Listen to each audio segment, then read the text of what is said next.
No sé si se ha puesto a pensarlo, pero a veces cometemos el error de levantarnos y de manera involuntaria exigir cosas. Es decir, usted va a dar por sentado que merece vivir mañana. Usted desde ya está dando por sentado que usted merece volver a su trabajo mañana. Usted está dando por sentado que usted no se va a enfermar esta semana que viene. Usted está dando por sentado que nomás salga de aquí, usted ya tiene planes, ya tiene una agenda, ya tiene un itinerario que hacer. Y usted muy involuntariamente piensa que tiene el derecho porque ya lo planeó usted. Permítame darle en amor el golpe de realidad que necesita. Usted no tiene el control de eso. Y eso, solo de entrada, debería de asombrarlo bastante. Debería de maravillarlo. Debería de hacerlo reflexionar un momento intencional, que usted quede en silencio y en pausa. ¿Quién es el que controla realmente nuestro día? ¿Quién es el que controla nuestra salud? ¿Quién es el que permite las situaciones y a las personas que nos rodean para nuestras vidas, para que nuestro itinerario, entre comillas, se lleve a cabo? Hermanos, como quiera llamarle, planes, agendas, itinerarios, compromiso, todo eso le está restando valor a asombrarnos delante de Dios, a asombrarnos sobre Dios, acerca de Dios. ¿Cuántas veces nosotros no hemos utilizado de excusa nuestro itinerario, nuestros compromisos por nuestros tiempos devocionales, nuestros tiempos de oración, nuestros tiempos de congregarnos? El itinerario es la excusa perfecta para restarle valor al asombro que debemos tener cada día delante de nuestro Señor. Si usted mira hacia afuera de la iglesia y mira el mundo tiene planes, el mundo tiene una agenda, el mundo da sus cosas por sentado, ya está dando planes de aquí a 5, 6, 10 años, dan pronósticos científicos, dan pronósticos ambientales, dan pronósticos económicos, porque piensan que van a seguir vivos tan siquiera aquí a 5 años. Y si hay alguna pizca de espiritualidad en el mundo allá afuera, no le atribuyen nada a Dios. Piénselo bien. No le atribuyen nada a Dios. ¿Saben cuál es el lenguaje espiritual que el mundo maneja para espiritualizar lo que viene o lo que está destinado? Ellos dicen, el destino va a tomar su curso. Ellos dicen, el universo va a conspirar a nuestro favor. Otros dicen, esperamos que la vida nos sonría. Y hay otros que dicen, bueno, el karma va a pasar factura pronto. Ese es el lenguaje que escuchamos ahora. Es un lenguaje filosófico y muy espiritual que el mundo ofrece acerca del destino, acerca de si realmente hay algo detrás de todo lo que pasa. Y es triste que aún dentro del lenguaje de muchos cristianos hay este tipo de lenguajes, donde sutilmente Dios está siendo quitado de la ecuación. Y es por eso que en esta mañana quiero que note algo. Entre creyentes hemos llegado a cometer un error muy similar. Hemos llegado a usar unas muletillas que hasta su servidor lo ocupa. Si Dios quiere, Dios mediante, primero Dios, o si Dios nos da vida. Y lo hemos vuelto una jerga cristiana, pero realmente no lo dimensionamos como tal. Cuando usted reflexiona sobre esto, usted le encuentra un peso a lo que está diciendo. De hecho, Santiago lo habla, lo vamos a ver más adelante. Pero de nuevo, para ustedes y yo que somos creyentes, las casualidades no existen. Quiero que lo vea de entrada. Para el creyente, las casualidades no existen. No existe algo como la suerte. Sabemos que todo viene decretado y orquestado por nuestro Dios, y eso debe replantearnos la manera en la que vemos nuestra vida, nuestra agenda, nuestro itinerario, nuestras decisiones. Y eso tiene que inclinarnos, al entender eso, a confiar en la maravillosa providencia del Señor, porque es un atributo al que nos apunta el texto de hoy. ¿Cómo así, hermano? Me va a decir. Si usted nota, quiero que en el texto que hemos leído, cómo Dios nos va a recordar el valor de su providencia en nuestras vidas, con el propósito de que confiemos plenamente en Él. Dios nos recuerda el valor de su providencia en nuestras vidas, para que confiemos plenamente en Él. ¿Y cómo es esto? Hermanos, hablar de la providencia del Señor nos podría llevar hasta un mes de sermón, pero quiero tomarme el tiempo de contemplar dos realidades que nos van a ayudar a recordar el valor de la providencia de Dios. Y vamos a ver la primera en esta ocasión, y si Dios nos da vida, el siguiente domingo vamos a la segunda parte de este sermón. Dos realidades que son, número uno, la providencia de Dios bajo el lente de nuestros anhelos, y número dos, la providencia de Dios bajo el lente de su poder. Repito, número uno, la providencia de Dios bajo el lente de nuestros anhelos, y número dos, la providencia de Dios bajo el lente de su poder. Ahora, si usted se da cuenta y va a su Biblia y lee el texto, ¿y esto a dónde está? ¿Por qué tiene que ver la providencia con lo que hemos venido hablando? Se lo pongo así para que me vaya agarrando el hilo. Desde el capítulo 15, Pablo ha venido hablando del tema de la resurrección, le ha dado largas a este tema, le ha dado cada joya, le ha dado aristas, le ha dado perspectivas desde donde la resurrección tiene un valor en cada aspecto. Ya el pastor Marcelo nos habló de ello. Y ya en el último capítulo, que es el capítulo 16, comienza Pablo a cambiar el tema casi que de manera un poco abrupta, pero comienza a desglosar los planes que él tiene, empezando por las ofrendas. Entendemos que la iglesia primitiva nos da una gran lección acerca de cómo la iglesia tenía este orden, este propósito, este llamado a ofrendar, a sostenerse, a tener entre ellos una generosidad que servía para edificación del cuerpo y para el progreso del evangelio.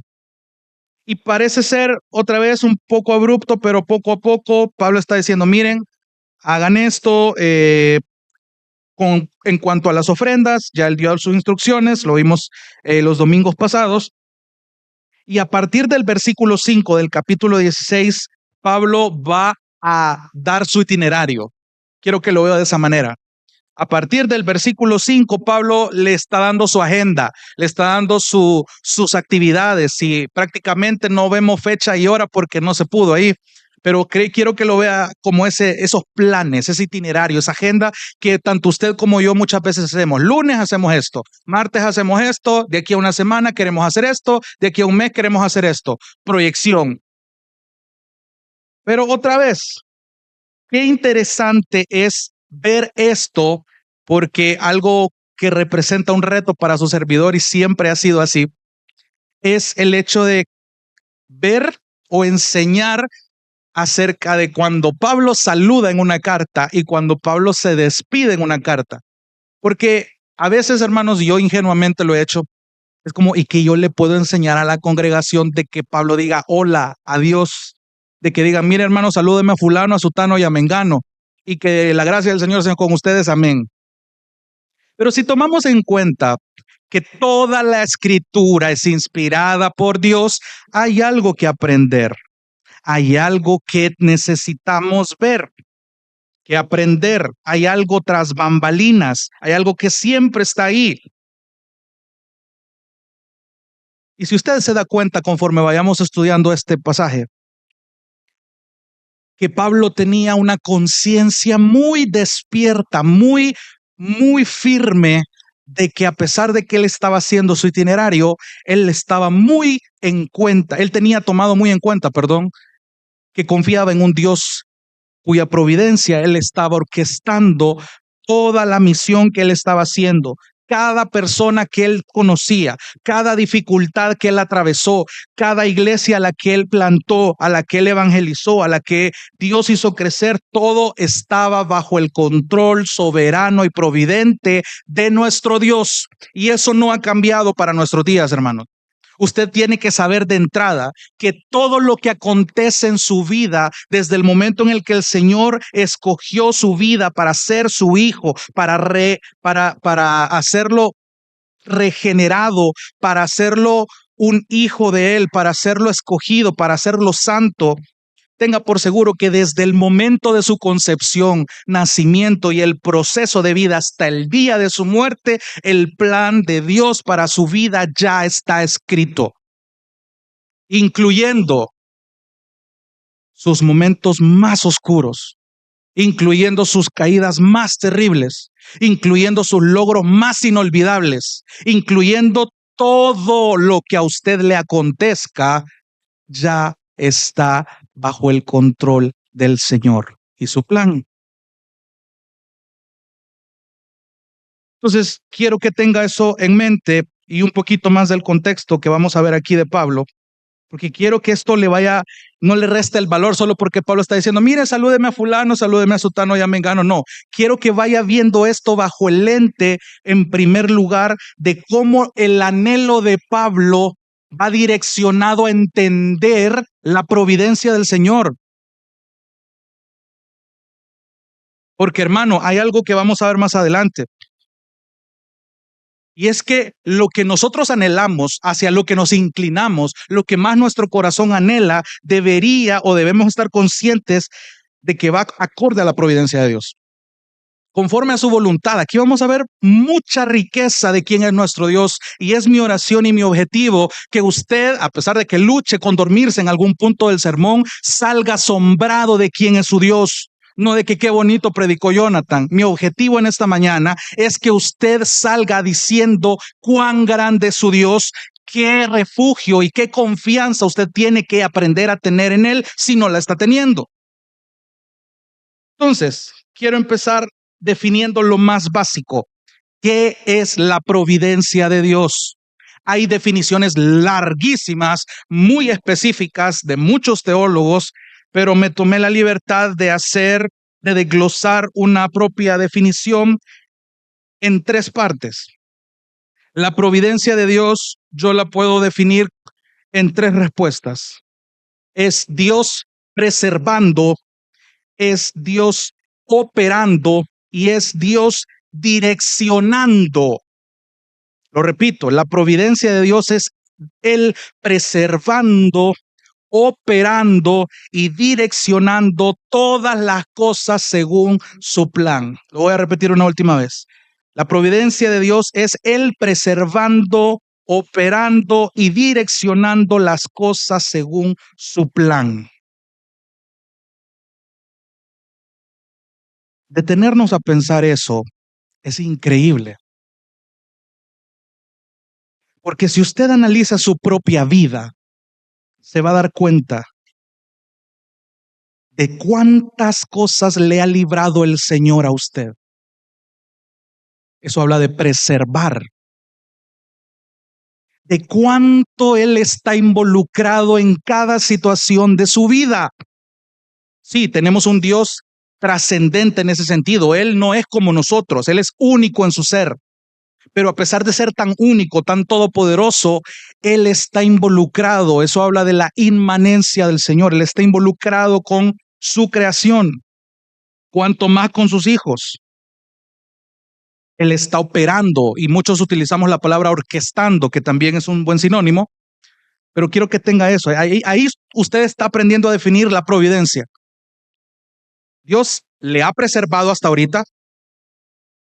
Dios sigue involucrado, operando en cada circunstancia que Él está permitiendo en su vida ahora mismo, desde el momento que usted nació. Y tercero, si usted ve su vida, Dios está direccionándole a cumplir su plan, guiado evidentemente por su Espíritu Santo. La providencia del Señor hasta el día de hoy sigue activo. Es algo que usted no ve tal vez de manera palpable, pero sí hay evidencia de todo esto. Entonces, teniendo esa definición en cuenta, vayamos al texto. Vamos a ir despacio. Capítulo 16, versículo 5. Pablo empieza a decir: iré a ustedes cuando haya pasado por Macedonia, pues voy a pasar por Macedonia. Esta expresión al principio que dice iré a ustedes, de entrada usted quiero que note cómo Pablo está escribiendo y detallando todos los anhelos que él tiene. Y bajo esos anhelos quiero que vayamos armonizándolos a la providencia del Señor. No es que de los anhelos de Pablo depende la providencia del Señor, es al revés. Ya se lo voy a explicar. Dice, o dicho de otra manera, mi anhelo es, dice Pablo, ir a ustedes cuando haya pasado por Macedonia, porque voy a pasar por Macedonia. En la mayoría de Biblias, hermanos, la sección de mapas no está por gusto. Eso le va a ayudar a dimensionar, más o menos para darle un dato, cuando Pablo viaja por segunda vez en sus misiones, él va a Corinto, eso lo vemos en Hechos 18, y para hacerle un resumen, evidentemente ahí conoce a Priscila y Aquila. Él se une a ellos porque tienen la misma profesión de hacer tiendas. Él se queda un año y medio aproximadamente en Corinto y él se va para Éfeso. Si usted en los mapas ve la distancia que hay solo desde Jerusalén y la ruta que él hizo hacia arriba hasta llegar a la zona de Acaya, casi cerquita de Italia, para los que más o menos entendemos la geografía de eso, y si no, pues para eso están los mapas de la Biblia, se va a dar cuenta de que entre Corinto y Éfeso lo divide todo un mar.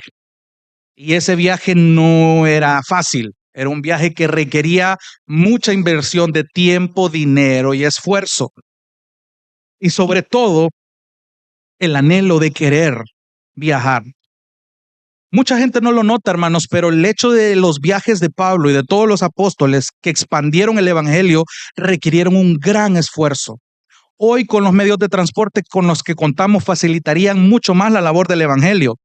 Pero imagínese el anhelo de esta gente porque el evangelio fuera predicado a estas zonas hasta donde Dios les permitiera en su providencia, que no les importaba viajar, estar mucho tiempo, soportar cualquier cosa, ser rechazados, ser despreciados. Hermanos, y muchos de nosotros nos hacen medio una cara estirada y ya no queremos volver a aparecer. O sea, nos hace falta mucho valor en ese sentido.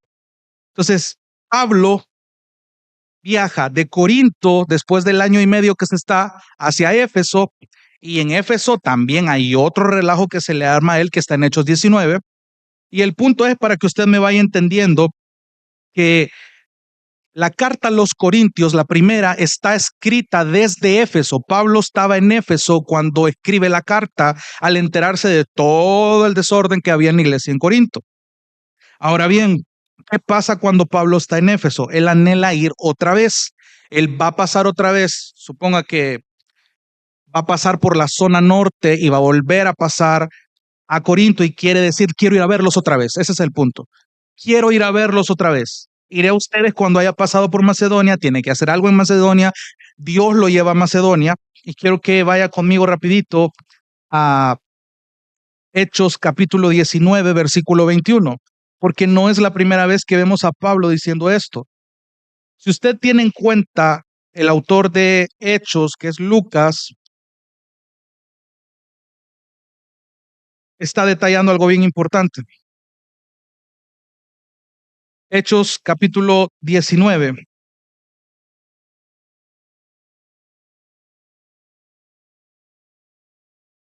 Versículo 21. Hechos capítulo 19, versículo 21. De hecho, es curioso porque el subtítulo aquí en la Biblia de las Américas es Los planes de Pablo. Versículo 21, capítulo 19 dice, pasadas estas cosas, Pablo decidió, ¿cómo? En el Espíritu. No ignore eso. No ignore eso. Ese es un chispazo de providencia. Decidió no por su cuenta, pero también es algo que él anheló, pero porque el Espíritu lo gobernaba. Ir a Jerusalén.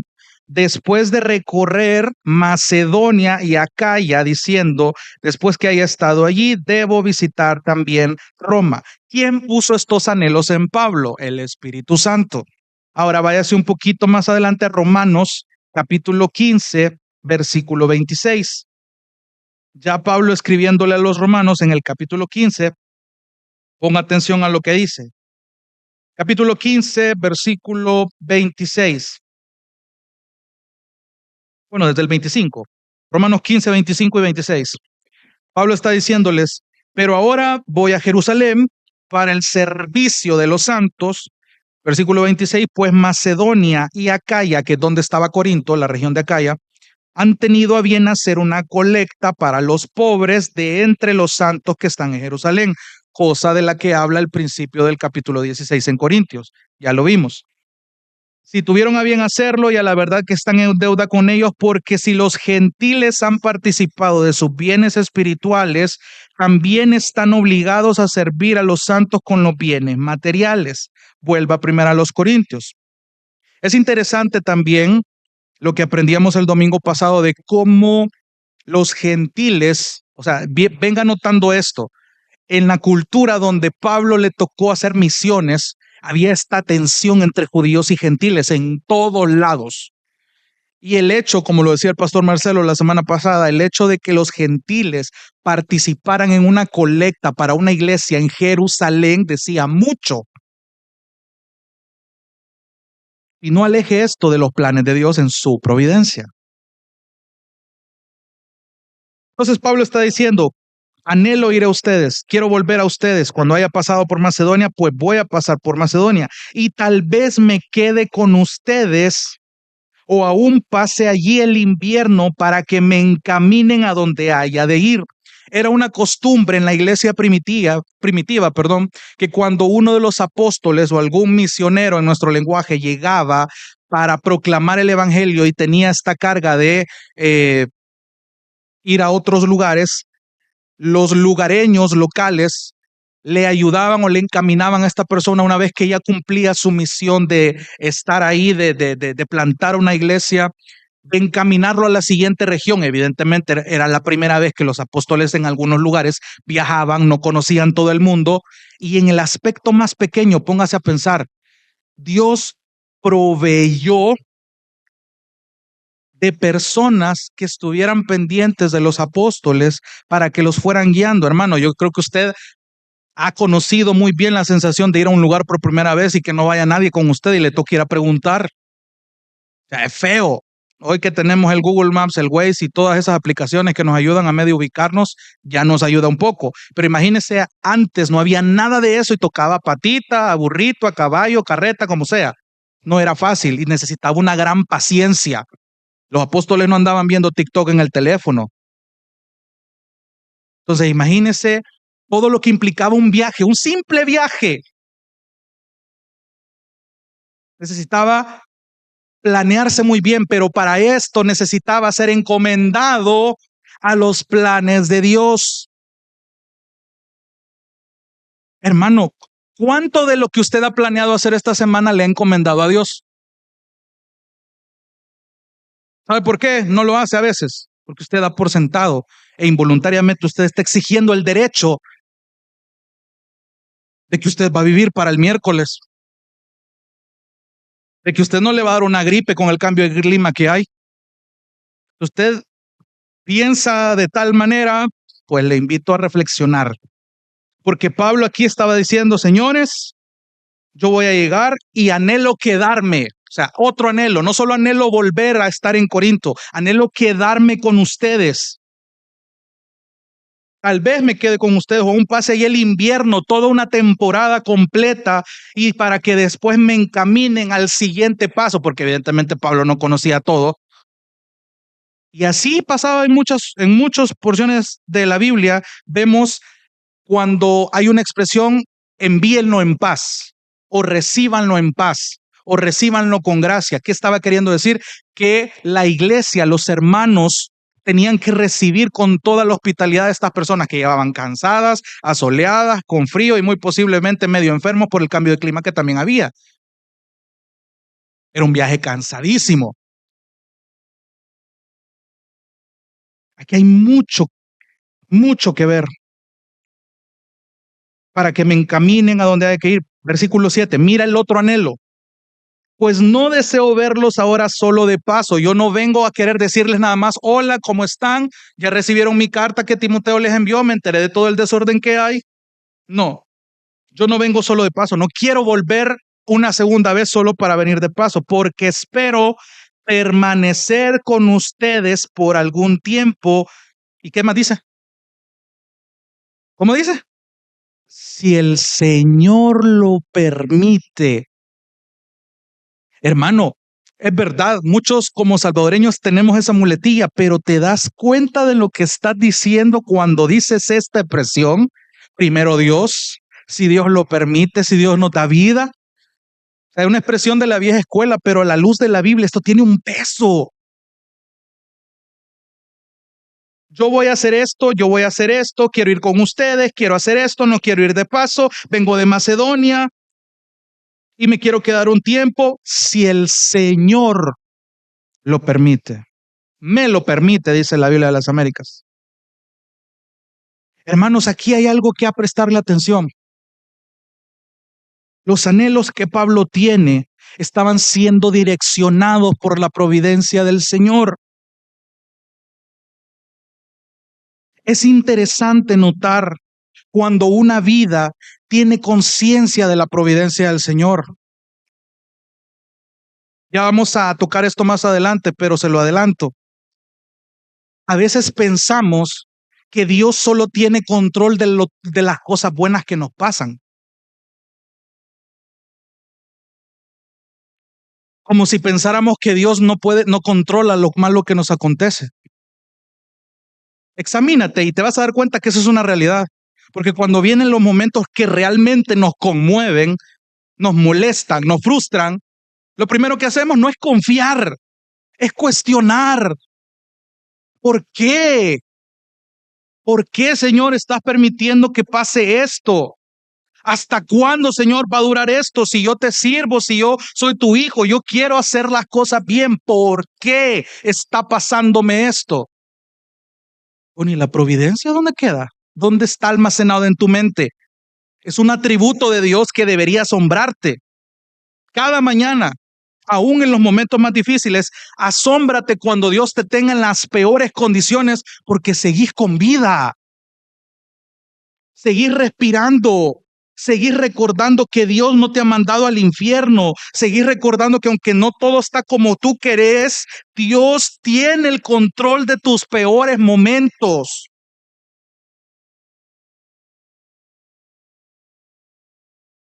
Cuando tú ves esto y ves la vida de Pablo, Pablo lo sabía muy bien. Pablo está diciendo, voy a hacer esto y voy a hacer esto y voy a hacer esto si el Señor me lo permite. Hay quienes lo dicen al final, hay quienes lo dicen al principio. No importa.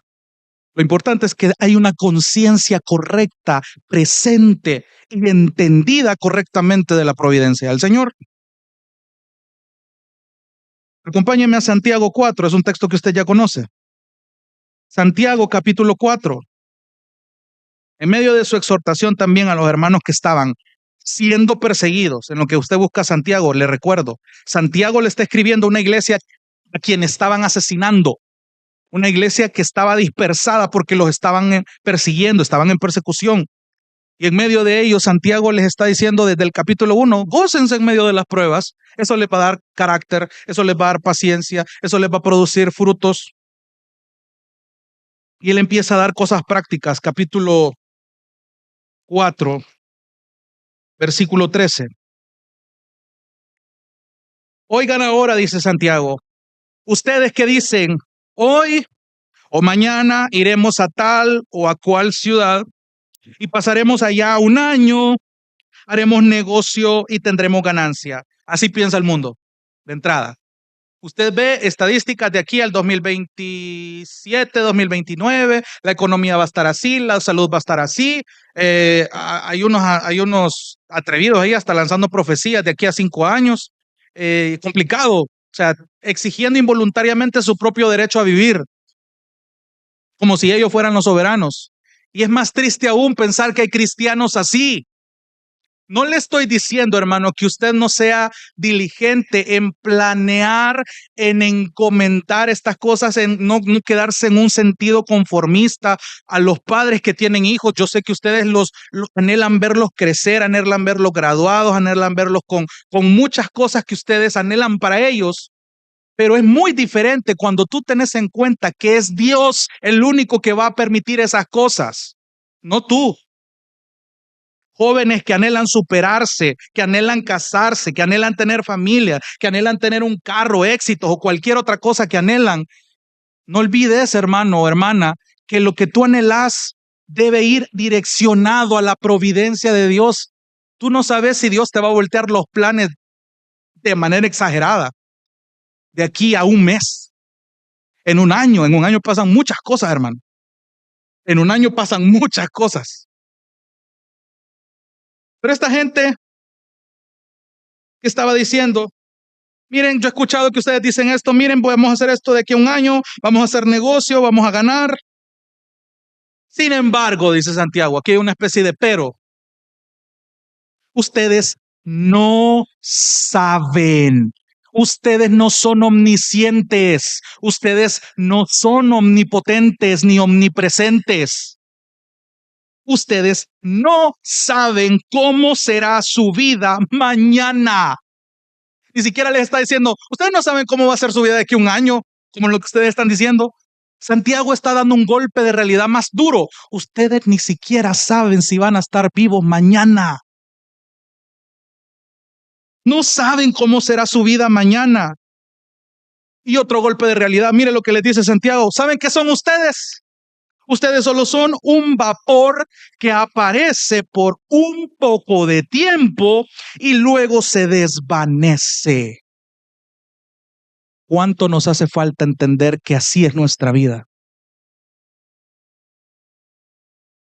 Y creo que nuestra realidad es el ejemplo perfecto. Hermano, qué cantidad de accidentes de tránsito hay. Nadie está exento de sufrir uno. Hoy saliendo del culto, podemos ser un vapor que después se desvanece.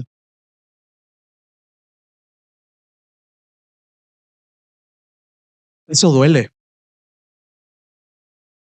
Porque al pecador no le gusta que frustren sus planes. Porque al pecador no le gusta que le recuerden que él jamás ha tenido el control. Pero Santiago, en su santo regaño, él no se queda ahí, él no solo da el dedo en la llaga. ¿Saben qué deberían de hacer en lugar de pensar de esa manera? En lugar de olvidar lo que realmente es su vida. Versículo 15. Más bien debieran decir, si el Señor quiere, viviremos de entrada. De entrada, no importa qué plan tengas, de entrada, tú te debes a que el Señor te está dando vida todos los días. Si el Señor quiere, viviremos y haremos. Note el patrón. Primero es la vida sobre todas las cosas. Porque un muerto no va a hacer ninguna actividad, es evidente. Pero se nos olvida, hermanos. Se nos olvida. Ve lo difícil que es creer que tenemos el derecho de vivir mañana.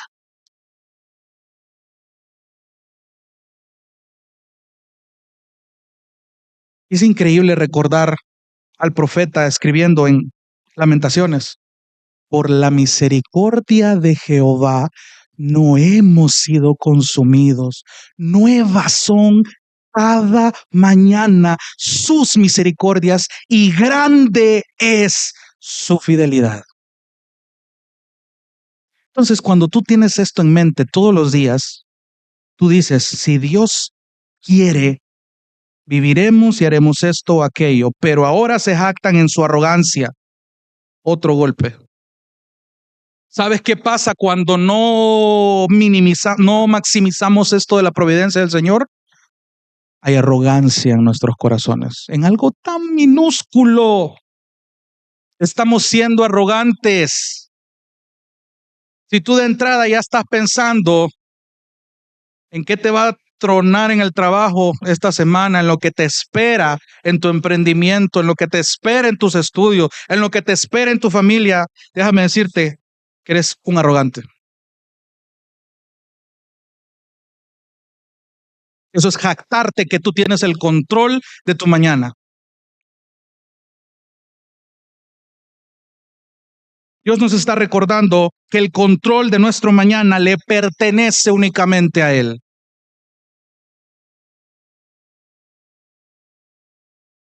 Vuelve a Corintios, versículo 8 del capítulo 16.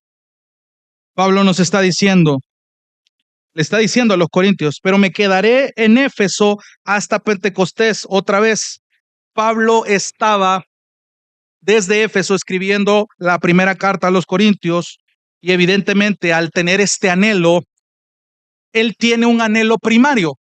Es decir, miren, yo anhelo ir con donde ustedes, pero me voy a quedar aquí porque algo ha pasado, que eso es lo que Hechos 19 nos dice.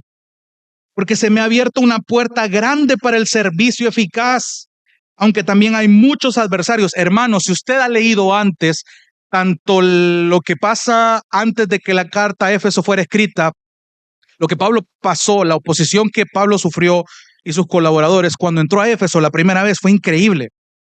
La cantidad de oposición, la cantidad de anécdotas que él sufrió fue increíble y que a pesar de ello Pablo no lo viera de esa manera. Yo leo Hechos 19, Hechos 18 y veo toda la lista de razones por las que yo no quisiera ser misionero. Pero qué increíble es, y gloria a Dios por los misioneros que Dios levanta. Pero mira que Pablo no lo ve bajo esa lente.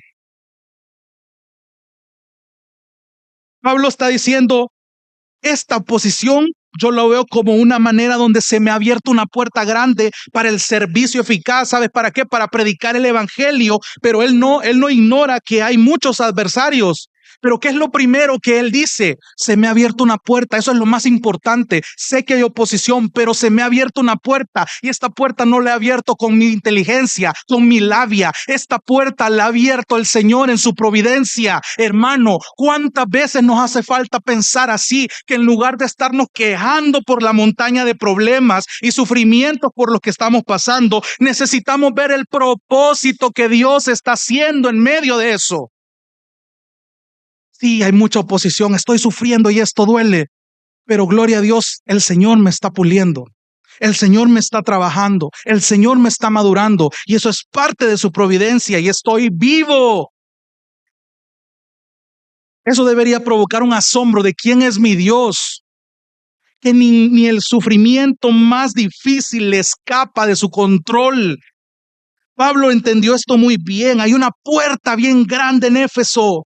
Y tenemos evidentemente lo que fue la carta a los Efesios, una joya teológica y vida práctica.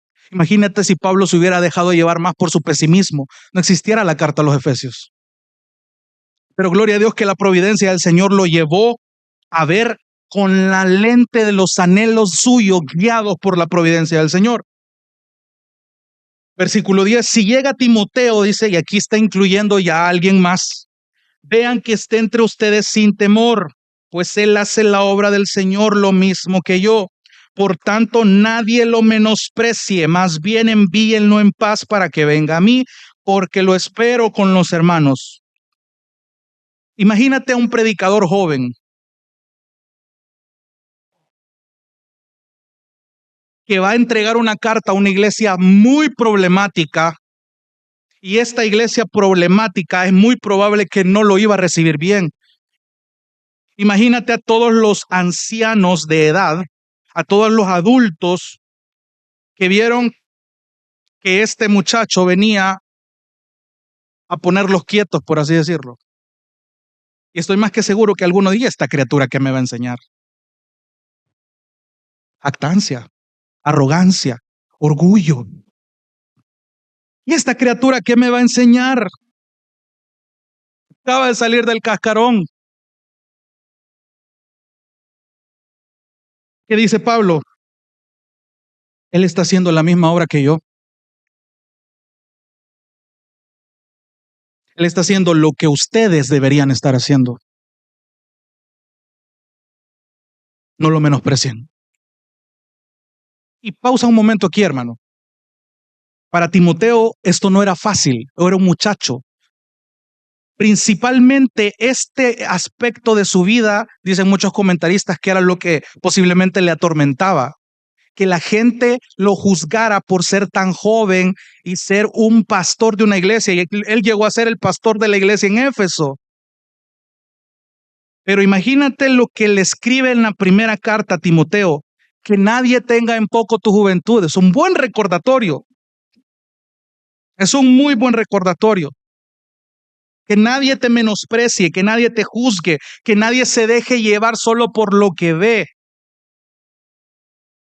sino al contrario, esforzate por ser ejemplo en esto, en esto y en esto. Pablo sabía quién era su discípulo en ese aspecto. Él hace la obra del Señor lo mismo que yo. Eso es lo que está diciendo. Por tanto, que nadie lo menosprecie. En lugar de eso, envíenlo en paz. Otra expresión similar a encaminar a alguien. Pablo estaba diciéndolo: si Timoteo llega antes que yo, trátenlo bien, no lo menosprecien, no lo juzguen, hónrenlo, porque él está haciendo lo mismo que yo. Por lo tanto, cuando cumpla su misión ahí donde ustedes, encamínenlo, no lo manden solo. Y hay que ver a Dios qué hace con vos. No, encamínenlo, son familia, son hermanos, son del cuerpo, del mismo cuerpo. Y Pablo confiaba muy bien en que Dios guardaba la vida de Timoteo, de todos sus colaboradores. Pablo confiaba en la providencia del Señor.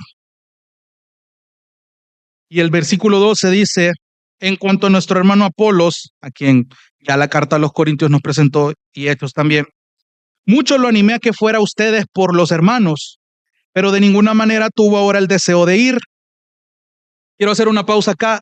Hay algunos comentaristas que dicen que para este punto, si bien es cierto, Apolos fue una gran ayuda para la predicación del evangelio y para su expansión, que fue discipulado por Priscila y Aquila y que tuvo sus encuentros con Pablo, hay algunas posturas, 3 aproximadamente, de por qué para este punto de la historia Apolos no quería ir a Corinto, porque en ese momento se encontraba, no recuerdo si en Macedonia o en Éfeso, pero muchos comentaristas dicen que probablemente Apolos tuvo un desacuerdo minúsculo con Pablo.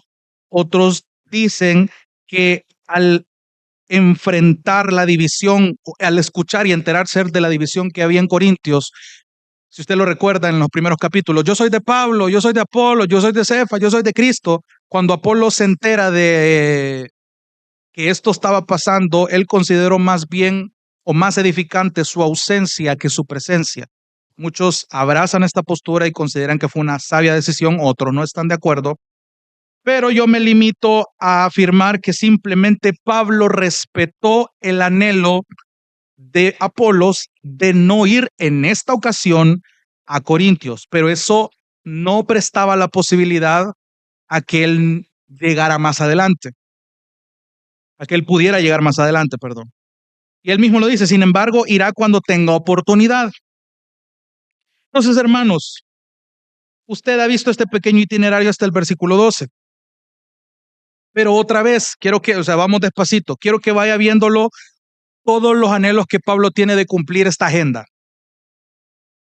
Todas las personas que le incluye, todos los medios necesarios para que los planes se logren, que van implícitos. O sea, hay solo del versículo 5 al 12 hay demasiado tiempo implicado, recursos implicados, esfuerzo implicado. Y todo esto sin la providencia de Dios tenida en cuenta en nuestro ser, complicado. Complicado. Otra vez, le recuerdo la definición de la providencia de Dios. Es Él preservando. Imagínate hasta dónde estaba preservando a Pablo. Es Él operando, orquestando. Mira todo lo que Dios permitió que aconteciera, tanto bueno como malo, para llegar a este punto.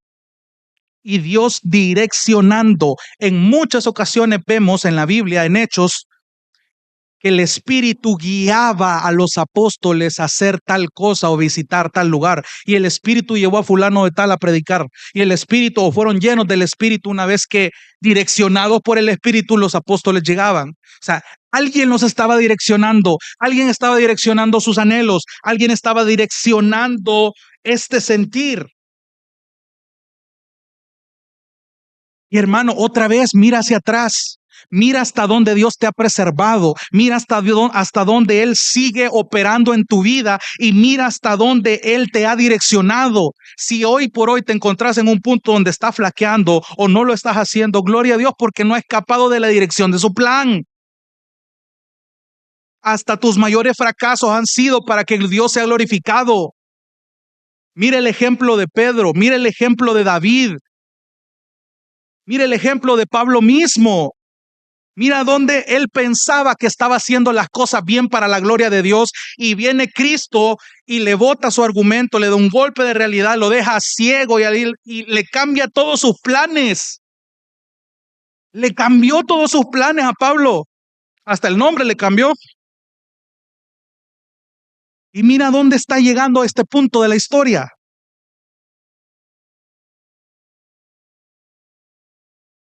En estos últimos minutos que me quedan, quiero comenzar a explorar y a abrir un pequeño paréntesis para entender mejor la providencia del Señor. Porque es necesario que ahorita que ya leímos esto, después de estudiar todo lo que el Señor nos permite estudiar acerca de este atributo suyo, y volvamos a leer este simple pasaje, usted lo vea con asombro.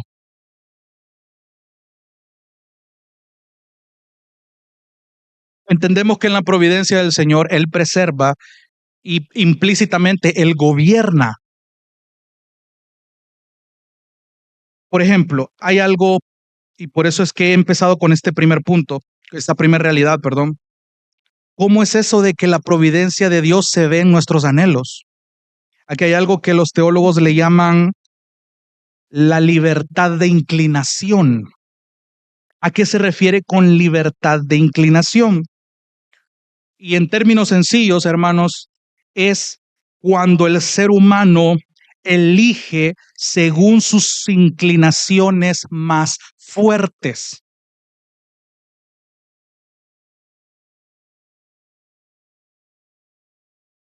Mira qué interesante es esto, porque si bien entendemos que Dios controla el bien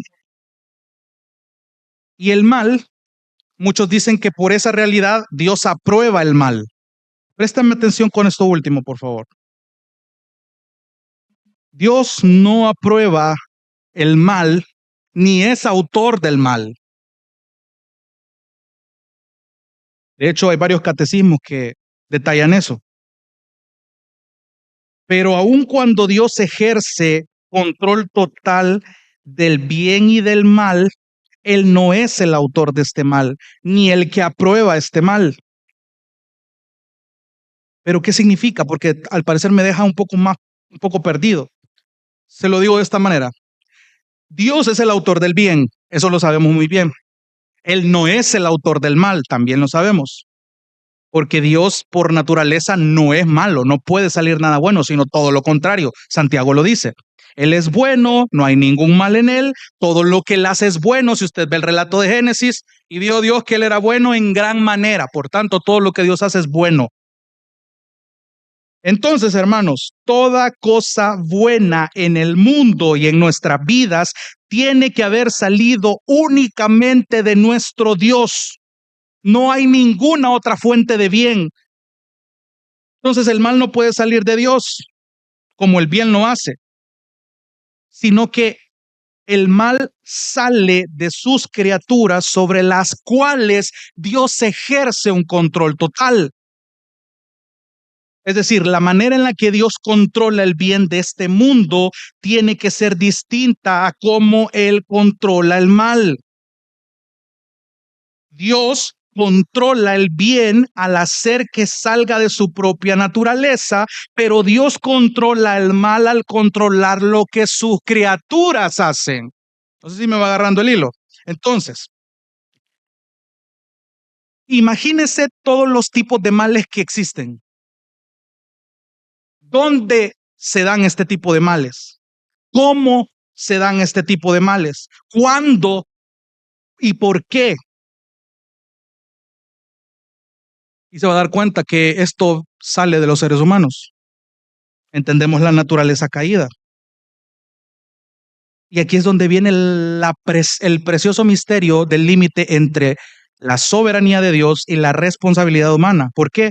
Porque aunque Dios controla el mal de sus criaturas, la criatura, en este caso los humanos, son responsables de cada acción y cada decisión que toman. ¿Sabe cuál fue el acto más malvado y horrible que esta humanidad pudo haber cometido? Fue asesinar al Hijo de Dios. Hombres malvados, culpables por ese acto, actuaron en esta libertad de inclinación. ¿Por qué? Porque hicieron lo que más querían hacer, pero cargan con esa culpa. Sus acciones, sin embargo, fueron controladas para un bien mayor de parte de Dios. La responsabilidad moral siempre va a descansar sobre estos hombres que mataron, que clavaron, que azotaron a Cristo. Pero Dios no es ni el autor del mal ni el que lo aprueba. ¿Sabe lo que hace Dios? Él controla este mal para un bien mayor. Un bien que va a sacar de eso, aun cuando en sí mismo el mismo acto va a recibir al final el justo juicio del Señor. He ido despacito, hermano, y esto lo vamos a desmenuzar más la próxima semana. Pero aquí quiero llegar con esto, hermanos. Examina todo lo terrible que tú has sufrido o lo terrible que tú estás pasando ahorita. Y con esto termino.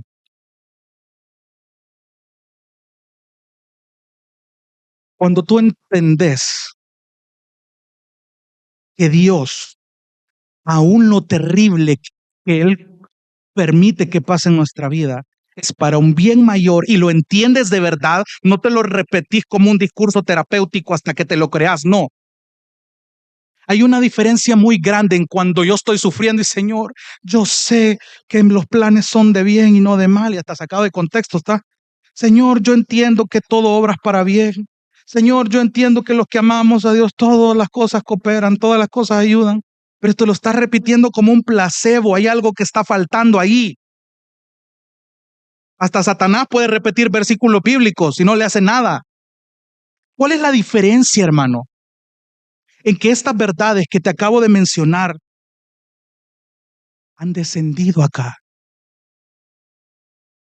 ¿Piensas que una hora de que yo te hable va a ser suficiente para las 5 o 6 días que vas a estar expuesto a la realidad de la providencia del Señor? Tú necesitas meditar en esto. No te jactes de que vas a vivir mañana, hermano, hermana.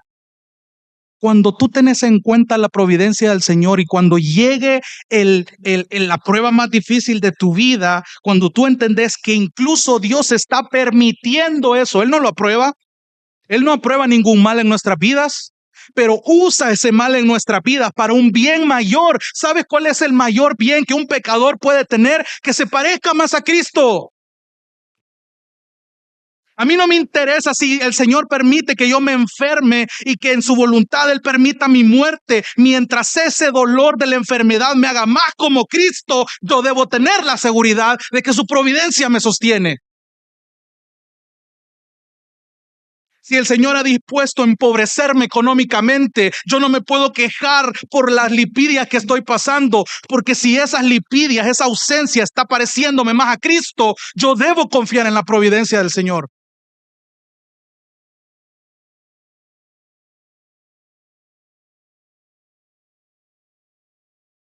Si Él está permitiendo tanta maldad en este mundo, y muchos queremos salir corriendo de este mundo,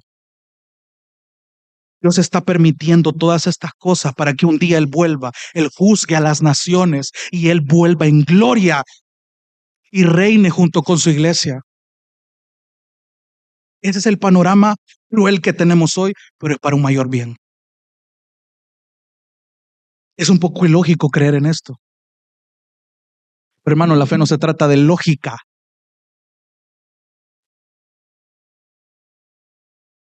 La lógica de Dios trasciende mucho más la nuestra. Para ganar hay que perder. Para vivir hay que morir. ¿Qué lógica hay en eso? En vez de odiar al que te ofendió, perdónalo, ámalo. ¿Qué lógica es esa? Providencia. Te quiero dar una última exhortación. Ya me pasé 5 minutos.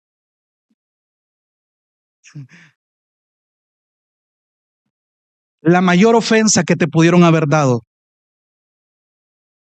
la mayor traición que te pudieron haber dado, no va a acabar ahí. Es muy probable que alguien más lo haga. Y el Señor en su providencia va a permitir que hasta la persona más querida pueda traicionarte. Pero si a través de esa traición, de ese mal que Él no aprueba, tú vas a ser más como Cristo al perdonarlo, vale la pena el mal que estás atravesando entonces, porque estás confiando en la preciosa providencia del Señor.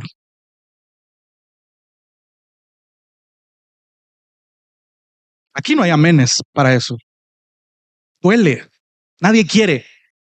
Pero si la providencia del Señor va a permitir que yo pase por cosas que no quiero pasar, pero eso en medio me va a hacer más como Cristo, con mucho gusto yo confío en la providencia de mi Dios. Mira, Pablo, se me ha abierto una puerta, tengo posición, pero el control siempre ha sido de mi Dios. Entonces, hermano, te reto esta semana, este día, no te jactes, tu vida no sabes si va a estar para mañana. Tu salud, tu integridad, tus amigos, tu familia, tu hogar. ¿Sabes en dónde tenés que confiar? Si el Señor quiere, aprende a confiar, a entender en la preciosa providencia del Señor. Y si Él nos permite, el siguiente domingo vamos a profundizar más en este atributo que es necesario entender. Confiemos en la providencia del Señor, hermanos. Él sigue reinando y Él sigue involucrado en nosotros. Vamos a orar. Dios te bendiga. Realmente es un privilegio para nosotros que puedas escuchar el mensaje de la palabra de Dios. Esperamos que Dios obra en tu vida grandemente a partir de lo que puedas escuchar y aprender a través de este sermón. Sin embargo, creemos que solo este sermón es insuficiente y no debería de suplantar por ningún motivo tu asistencia a una iglesia local. La iglesia local es el medio por el cual Dios obra en la vida de su pueblo. Te motivamos a que busques una iglesia sana donde congregarte o puedas contactarte con nosotros en nuestras redes sociales para que nos puedas visitar. Será un gusto poder servirte y que podamos juntos adorar a Dios en comunión con sus redimidos mientras aprendemos de su palabra. Que el Señor te bendiga.